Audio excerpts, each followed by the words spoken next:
कुछ गैर कुछ जाता कुछ जाए वाला बा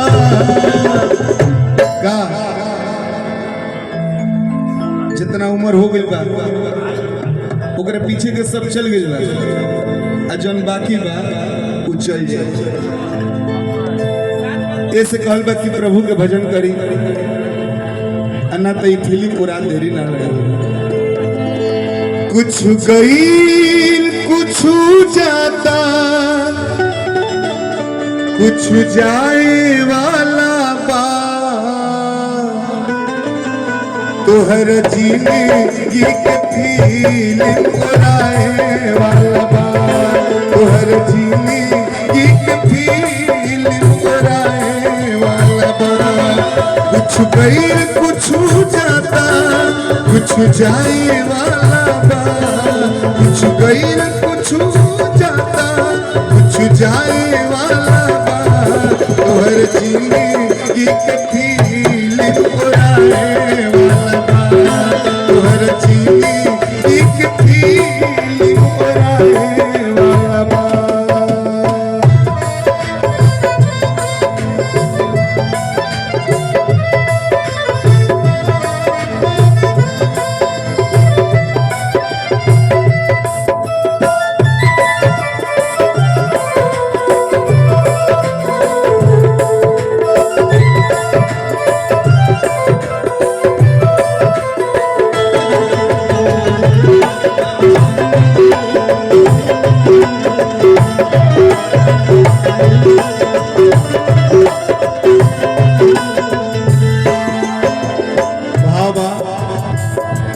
काया माया के कुल में फिरा गई हो यही धोखा में आखिर हेरा गई हो।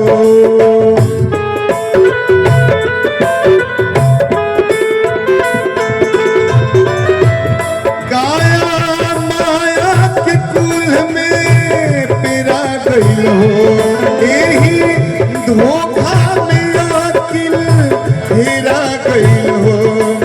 जे बहुत खास होई भले ही कुछ देर रोई जे खास होई भले ही कुछ देर रोई तोहर दिया से हो अकुताए वाला बा तोहर दिया से हो अकुताए वाला बा।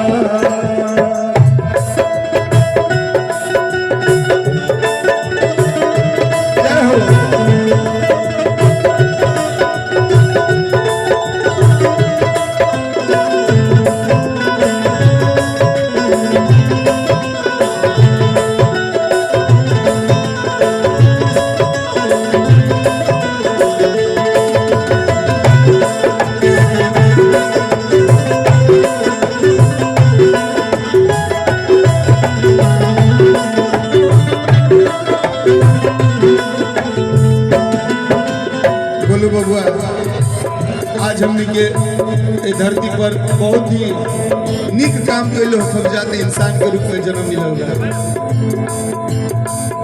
और आज ऐजा जन्म लेने के बाद ये हो जाता कि हम भाई हमारा था ही हमारा भाव अनकर भाव लगाता कहा के करा के छोड़ में तू मोह करेला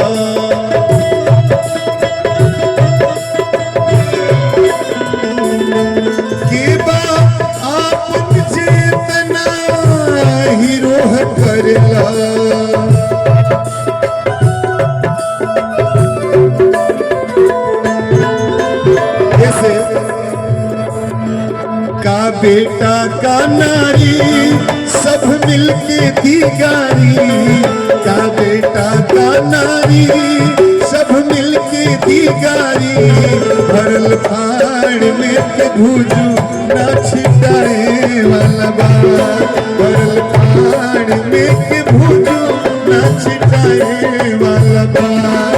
कुछ गईल कुछ जाता कुछ जाए वाला बा। परम आदरणीय श्री राजू चाचा की तरफ से पुरस्कार मिलल। हार्दिक अभिनंदन स्वागत रही। बस चाचा का आशीर्वाद हमने के कलाकार को बनल रहो।